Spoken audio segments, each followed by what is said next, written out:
Kalau mereka itu lagi sembahyang, terus kentut gut, itu batal, saudara. Harus ulang dari depan lagi. Lo pernah mikir nggak itu? Coba tanya. Oh, kok tertawa ditanya? Nah, kalau Kristen nggak peduli mau kentut mau berak, lanjut. Papa bilang begitu. Dia nggak urusan dengan barang itu. Betul? Nah, kurang enak apa ada di Kristen? Suruh sembahyang aja kayak orang mau dihukum mati. Heran saya. Tinggal ngomong kepada Papa. Diskusi. Kristen bukan agama, maka itu nggak ada aturan jamnya, tanggalnya. Betul nggak? Nah, dengan Papa di surga nggak pakai jam, nggak pakai kata-kata yang disusun rapi, nggak usah pakai belok kiri, belok kanan, nungging begini, begitu, tidak usah pakai apa-apa. Amin. Tinggal ngomong. Masih susah. Kurang ajar lu. Saya bilang gitu aja juga. Tinggal ngomong, cerita.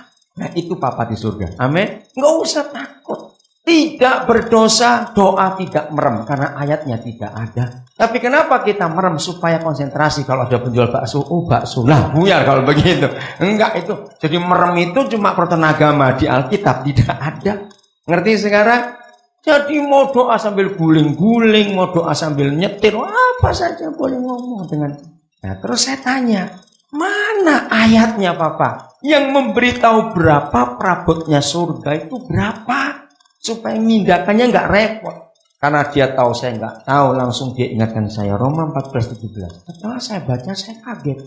Kalau saya pakai bahasa Surabaya. Loh, itu cuma 3 perabotnya. Kebenaran, damai sejahtera, sukacita. Bayangkan perabotnya surga cuma 3. Perabot rumahmu berapa? Wah, pancinya sudah berapa? Belum dah. Nanti mesin cucinya, pengering, aduh sudah banyak betul. Surga itu cuma 3. Keterlaluan enggak? Sudah disuruh mindakan 2000 tahun yang lalu. Cuma 3 enggak selesai-selesai. Ini gereja ini kerja apa sebetulnya? Ngerti gobloknya kita itu kan? Cuma mindakan 3 barang saja. Ayo. Inilah kesalahan kita karena kita terlalu dibodohi oleh iblis. Kita berkata gereja itu mesti gedung, mesti alat musik, mesti ini, mesti itu. Memang kita perlu itu. Tapi kalau toh tidak ada, tidak usah. Sebab ini yang penting dipindahkan. Jadi kemana saja gereja pergi, bawalah kebenaran. Malahan dari 3 ini, yang tugas kita cuma 2 loh, saudara. Yang 1 itu urusan Tuhan. Apa itu? Kebenaran itu firman.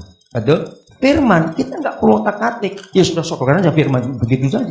Mau otak-atik apa lagi? Yang urusan kita 2, damai sejahtera dan sukacita. Sekarang saya mau bukakan kebenaran ini. Mengapa Australia? Mengapa Kanada?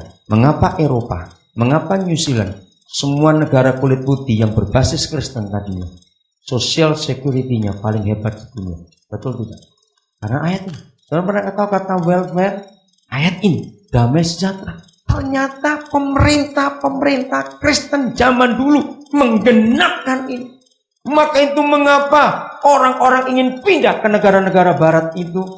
Karena mereka menggunakan ayat ini. Welfare-nya luar biasa.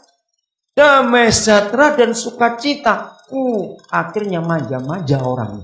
Betul kayak orang Australia. Enak gak kerja dapat duit. Cerai enak dapat duit. Kurang ajar betul. Karena ayat ini yang dipakai. Nah, seharusnya gereja lah yang bertanggung jawab, bukan government. Bukan government. Satu dalam satu diskusi, ini di Melbourne diskusi. Ya, kalau gitu bagaimana soal pajak? Gara-gara sistem itu kami sampai tengah mati kerja di Australia, pajaknya tinggi. Nah, saya berkata, kalau gereja yang mengambil alih, datanglah kerajaan. Jadilah kehendakmu di bumi seperti di surga. Itu berarti gereja menangani semua. Urusan sosial, urusan health, urusan education, urusan apa saja. Seharusnya urusan welfare, social security-nya, urusan pendidikan, urusan kesehatan, urusan apa saja. Itu urusan gereja di semua negara di dunia ini. Amin. Karena ini perintahnya. Gimana caranya gereja ngurus? Enggak ada pajak. Nah, ini kesalahan para pemerintah Kristen waktu itu. Seharusnya bukan pajak yang diberlakukan, tapi perpuluhan. Dan di mana ayatnya? Mari saya tunjukkan.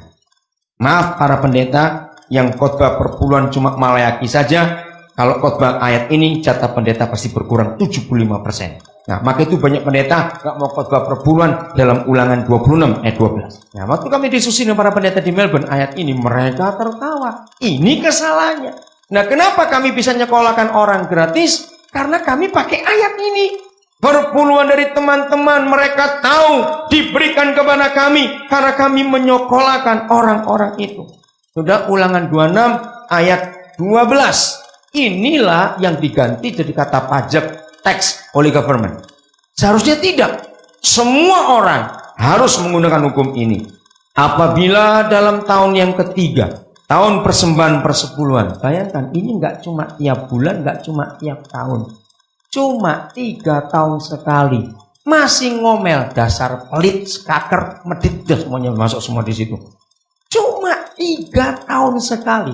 Kalau gereja taat kepada hukum ini, masyarakat sejahtera, masyarakat sukacita, itulah surga. Apabila dalam tahun yang ketiga, tahun persembahan persepuluhan, engkau sudah selesai mengambil segala persembahan persepuluhanmu dari hasil tanahmu, maka haruslah engkau memberikannya satu kepada siapa? Nah, baru pendeta. Nomor 1. Orang Lewi. Jadi bukan si gembala yang mengelola perpuluhan, bukan si pengusaha itu. Nomor 2 kepada siapa? Ayo baca kuat-kuat, jangan pura-pura nggak tahu. Orang asing. Nomor 3 siapa? Anak yatim. Nomor 4 siapa? Janda. Supaya mereka dapat makan di dalam tempatmu dan menjadi kenyang. Bukan cuma makan bikin kotor gigi, itu artinya. Sampai kenyang kalau makan. Ini welfare, ini social security, katakan. Harusnya gereja yang ngurus. Nah, 3 kelompok terakhir, itulah jumlah terbanyak penduduk dunia. Orang asing, itulah kaum urban, ya, yang datang dari desa ke kota, dari kerjaan itu orang asing. Anak yatim jumlah terbesar. Kalau zaman dulu, karena perang, maka banyak anak yatim, karena papanya mati dalam perang. Sekarang nggak ada perang, tapi banyak anak yatim karena free sex yang mengerikan zaman ini. Ada begitu banyak anak nggak tahu ayat. Nomor 3, yang keempat, janda. Dulu zaman perang banyak janda karena suaminya terbunuh. Tapi sekarang gara-gara bejatnya moral ini, begitu banyak janda di sekitar itu.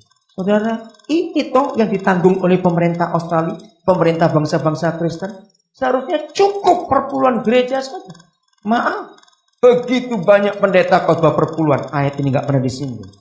Karena kalau sampai disinggung, berarti pendeta hanya dapat 25% dari jemaat. 25% kedua untuk orang asing, 25% ketiga untuk anak yatim, 25% keempat untuk janda. Luar biasa hukum ini. Hebat nggak? Ini ribuan tahun yang lalu. Dengar anak-anak Tuhan, apa yang kita buat? Sekarang gereja cenderung memperkaya diri sendiri. Uang dipakai untuk beli yang enggak-enggak. Padahal itu jatahnya untuk 4 kelompok. Saya akan segera akhiri. Coba kita lihat ayat ini. Ulangan 24 ayat 17. Saudara coba lihat Ulangan 24 judulnya ayat 6. Maka itu ketika salah seorang jemaat ini, saya nggak sebut namanya, saudara, meminjamkan rumahnya.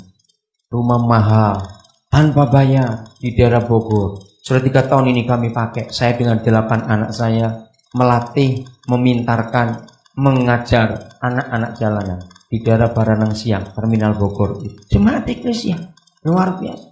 Enggak bayar. Rumah bagus, saudara. Kamarnya 6 atau 7. Wah, luar biasa. Nah, pertama-pertama kami pakai anak-anak yang datang. Anak-anak di terminal itu. Belajar bahasa Inggris. Kami ajar kesehatan. Potongin kuku, bagaimana hidup bersih. Belajar matematika. Aku senangnya luar biasa. Sekarang kami sedang siapkan komputer, ada mau bisa belajar komputer. Anak-anak bukan Kristen. Nah, berapa waktu terakhir ini orang tuanya ikut, karena mereka lihat kok anaknya jadi berubah. Orang tuanya sering ikut belajar juga. Kami tidak mendirikan gereja, karena ini prinsip yang saya pakai. Anak-anak itu menangis karena mereka nggak dapat kesempatan, dan kami dapat fasilitas di Jemaat Eklesia. Terpujilah Tuhan. Kemarin saya tanya, dia masuk rumah itu pakai terus. Memang dulu saya rencana jual, dia bilang. Tapi setelah tahun ini saya nggak akan jual. Saya bilang, Pak, itu jual, beritahu kami akan beli untuk anak-anak itu. Enggak, dia bilang, saya nggak akan jual. Puji itu. Padahal saya tahu di sini dia bukan orang kaya. Kalau dia sewakan rumah itu berapa dapatnya untuk setahun? Gratis. Lihat nih, Ayat 6 judulnya apa? Ayo